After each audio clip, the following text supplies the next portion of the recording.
Hello కానమూకు కథావచనం మోహనవచనం పరిజ్ఞాన హితభాండం నిత్య చదువరి శ్రోతలకు ఆహ్వానం నమస్కారం. చదవదగునెవరు రాసిన తదుపరి చదివిన వెంటనే మరువక పలువురికి వినిపింపబూనిన అది ఏ పరిజ్ఞాన హితభాండమవుపో మహిళ మోహనవచనమై విరాజిల్లు. పరిజ్ఞాన హితభాండం లక్ష్యం ప్రతివారీ సమాచార హక్కు. ఆస్ఫూర్తితోనే ఇప్పుడు సామాజిక అంశం క్రింద చక్రధర్ బుద్ధ ఆదివాసీ హక్కులకు రాజ్యాంగబద్ధ హామీ కావాలి అంటూ ఆయన విశ్లేషించిన అంశాన్ని మన కానమూకు కథావచన శ్రోతలకు అవగాహన నిమిత్తం వినిపిస్తాను, వినండి. ఆదివాసీ హక్కులకు రాజ్యాంగబద్ధ హామీ కావాలి. ఇక వినండి ఈ అంశం చక్రధర్ బుద్ధ విరచితం. ఇక వినండి. ఆదివాసీలను గౌరవించే సంక్షేమం కావాలి. ఇటీవల ఒడిశాలో వెలుగు చూసిన ఒక దిగ్భ్రాంతికర సంఘటన దేశవ్యాప్తంగా తీవ్ర చర్చకు దారితీసింది.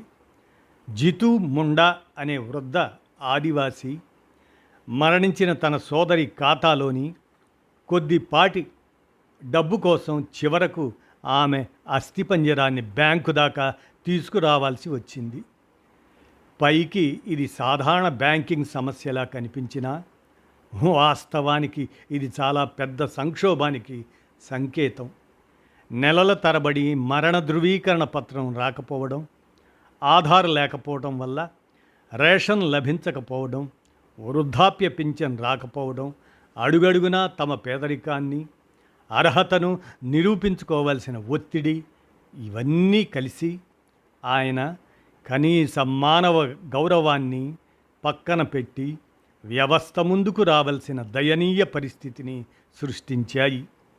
ఈ సంక్షోభానికి పరిష్కారం ఆదివాసీలకు హక్కుల ఆధారిత సార్వత్రిక యూనివర్సల్ సామాజిక రక్షణను హామీ ఇవ్వడంలోనే ఉంది.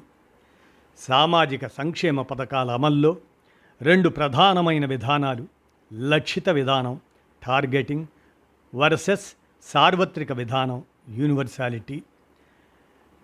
లక్షిత విధానం వర్సెస్ సార్వత్రిక విధానం, టార్గెటింగ్ వర్సెస్ యూనివర్సాలిటీ.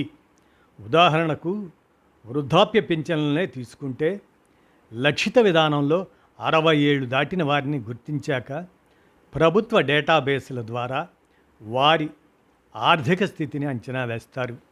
ఆదాయ పన్ను, ఎక్కువ భూమి, 4 చక్రాల వాహనాలు ఇటువంటి సంపద సూచికలు లేని వారిని మాత్రమే అర్హులుగా ఎంపిక చేస్తారు. దీనికి భిన్నమైనది సార్వత్రిక విధానం. ఇందులో ప్రభుత్వం 60 ఏళ్లు దాటిన ప్రతి పౌరుడికి బేషరతుగా పింఛన్ అందిస్తుంది. పౌరులందరినీ సామాజిక భద్రత పరిధిలోకి తీసుకురావడమే దీని ప్రధాన లక్ష్యం. ప్రస్తుతం చాలా పథకాలు పేదరిక ఆధారిత లక్షిత విధానం, పావర్టీ టార్గెటింగ్ పైనే ఆధారపడి నడుస్తున్నాయి. ప్రభుత్వాలు దీనిని పరిపాలనా సామర్థ్యం పేరుతో సమర్థిస్తుంటాయి. నిధుల లీకేజీలు తగ్గించి ప్రభుత్వ సహాయాన్ని అర్హులుగా గుర్తించిన వర్గాలకే పరిమితం చేయాలనేది వారి వాదన. ప్రపంచ బ్యాంకు వంటి సంస్థలు కూడా ఈ విధానాలను ప్రోత్సహిస్తున్నాయి. ప్రభుత్వ సహాయం అర్హులకే పరిమితం కావాలని భావించే సమాజంలోని ప్రభావశీల వర్గాలు కూడా ఈ లక్షిత విధానాలకే మద్దతిస్తున్నాయి. ఇక సిద్ధాంతపరంగా చూస్తే ఈ టార్గెటింగ్ విధానం సరైనదిగానే అనిపించవచ్చు. కానీ ఆచరణలో అది చాలా సంక్లిష్టమైన భారీ పరిపాలనా యంత్రాంగంగా మారుతుంది. ఎందుకంటే నిజమైన పేదలు ఎవరో గుర్తించడానికి ప్రభుత్వాలు ఇప్పుడు విస్తృతమైన డేటాబేసులు, ఆధార్ అనుసంధానం, బ్యాంక్ లింకింగ్, భూమి రికార్డులు, మొబైల్ నంబర్లు, డిజిటల్ ధృవీకరణ ఇటువంటి వ్యవస్థలపై ఆధారపడుతున్నాయి. ఫలితంగా సంక్షేమ వ్యవస్థలు ప్రజలకు సహాయం చేసేవిగా కాకుండా డిజిటల్ ధృవీకరణ, అర్హత తనిఖీలపై అధికంగా ఆధారపడే యంత్రాంగాలుగా మారిపోతున్నాయి. ప్రభుత్వాలు టార్గెటింగ్ను డబ్బు ఆదా చేసే విధానంగా చూపిస్తుంటాయి. కానీ ఈ భారీ డిజిటల్ డేటాబేసుల నిర్మాణం, నిర్వహణ, ధృవీకరణ ఇలాంటి వ్యవస్థలు, సాఫ్ట్వేర్ మౌలిక వసతులపై ప్రజాధనం ఎంత ఖర్చవుతుందో చాలా అరుదుగా చర్చకు వస్తుంది. అంతకంటే ముఖ్యంగా ఈ క్రమంలో ప్రజలు భరిస్తున్న ఖర్చులు పూర్తిగా కనిపించకుండా పోతున్నాయి. ఆధార్ కేంద్రాలకు ప్రయాణాలు, కోల్పోయే కూలి, ఆహార ఖర్చులు, మధ్యవర్తులకు చెల్లింపులు ఇవన్నీ పేద కుటుంబాల భుజాలపై అదనపు భారంగా మారుతున్నాయి. ఇక దీనికి భిన్నంగా యూనివర్సల్ విధానం చాలా సరళమైంది. ఇందులో వ్యవస్థ ప్రధాన లక్ష్యం ప్రజలను వడపోసి తొలగించటం కాదు, అందరినీ రక్షణ పరిధిలోకి తీసుకురావటం. ముఖ్యంగా చారిత్రకంగా వెనుకబడిన సమాజాల విషయంలో ఈ సార్వత్రిక విధానం మరింత న్యాయసమ్మతమైంది.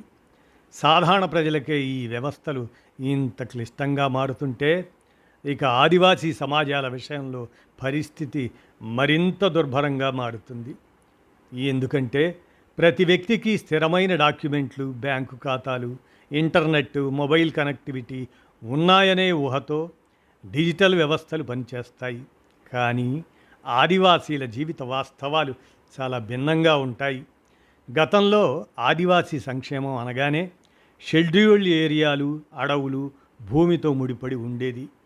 కానీ ఇప్పుడు పరిస్థితి పూర్తిగా మారింది. వలసలు, పట్టణీకరణ, సంప్రదాయ జీవనాధారాలు దెబ్బతినటం, ఉపాధి మార్గాలు మారటం ఇవన్నీ కలిసి ఆదివాసీల జీవన భౌగోళికతను మార్చివేశాయి.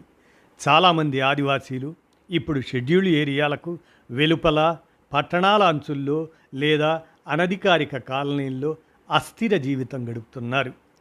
ఈ మార్పు కేవలం నివాస ప్రాంతాల మార్పుగానే కాక సంక్షేమ వ్యవస్థలతో వారి సంబంధాన్నే సంక్లిష్టంగా మార్చుతుంది. ప్రస్తుతం అమలవుతున్న పేదరిక ఆధారిత లక్షిత విధానాలు, స్థిరమైన చిరునామాలు, భూమి రికార్డులు, ఆధార్ అనుసంధానం, బ్యాంకు ఖాతాల వంటి డాక్యుమెంటేషన్పై అధికంగా ఆధారపడుతున్నాయి. కానీ వలసలు, అస్థిర జీవన పరిస్థితులు, బలహీనమైన పరిపాలనా గుర్తింపుల కారణంగా అనేక ఆదివాసీ కుటుంబాలకు ఈ డాక్యుమెంట్లను సమకూర్చుకోవడమే కష్టంగా మారుతుంది. ప్రత్యేకంగా యానాది, చెంచు అటువంటి సమాజాల విషయంలో ఈ సమస్య మరింత తీవ్రమైంది. భూమి, స్థిరమైన ఉపాధి లేకుండా చెత్త ఏరుకోవటం వంటి అసురక్షిత పనులపై ఆధారపడుతున్న అనేక కుటుంబాలు ప్రభుత్వం ఊహిస్తున్న స్థిరమైన పేద కుటుంబం అనే పరిపాలన నమూనాలో సరిపోవటం లేదు. ఫలితంగా అత్యంత అసురక్షిత పరిస్థితుల్లో ఉన్నవారే సంక్షేమ వ్యవస్థలకు దూరం అవుతున్నారు. మరి ఇలాంటి పరిస్థితుల్లో టార్గెటింగ్ కంటే యూనివర్సాలిటీ మరింత కీలకం. సంక్షేమం అనేది భౌగోళికతను కాదు, మనిషిని అనుసరించాలి. ఆదివాసీల హక్కులు వారు ఎక్కడ నివసిస్తున్నారనే దానిపై ఆధారపడి అదృశ్యం కాకూడదు. అందుకే ఆదివాసీల కోసం యూనివర్సల్ హక్కుల ఆధారిత సామాజిక రక్షణ అవసరం. అంటే ఆదివాసీలను ముందుగా అనుమానంతో చూడకుండా సంక్షేమాన్ని వారికి సహజ హక్కుగా గుర్తించడం. ఉదాహరణకు అన్ని ఎస్టీ కుటుంబాలకు ఆటోమేటిక్గా ఆహార భద్రత, వృద్ధాప్య పింఛను వంటి ప్రాథమిక సామాజిక రక్షణ పథకాలను అందించే విధానాన్ని ప్రభుత్వం పరిశీలించాలి. ఇది కేవలం పరిపాలనా సౌలభ్యం కాదు, ఇది రాజ్యాంగ నైతికతకు సంబంధించిన విషయం. అయితే కేవలం యూనివర్సల్ కవరేజ్ మాత్రమే సరిపోదు. ఆహార భద్రత చట్టం, ఎన్ఎఫ్ఎస్ఏ, ఉపాధి హామీ చట్టం, ఎంజీఎన్ఆర్ఈజీఏ అవి నిరూపించినట్లుగా సంక్షేమం హక్కుల ఆధారితంగా ఉన్నప్పుడే పౌరులకు ప్రభుత్వాన్ని ప్రశ్నించే నైతిక, చట్టబద్ధమైన స్థానం లభిస్తుంది.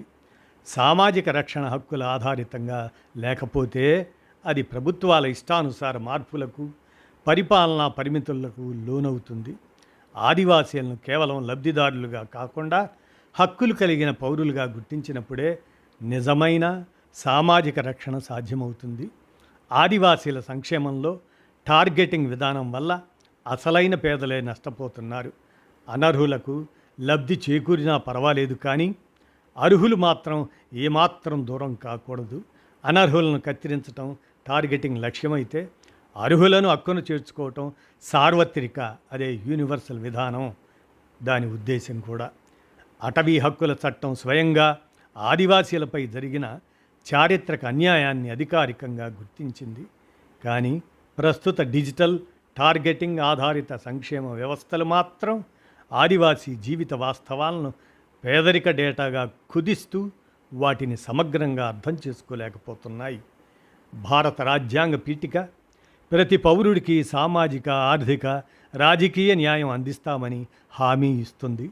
ఆ హామీ నిజంగా అర్థవంతం కావాలంటే ఆదివాసీల కోసం యూనివర్సల్ హక్కుల ఆధారిత సామాజిక రక్షణ వ్యవస్థను నిర్మించాల్సిందే.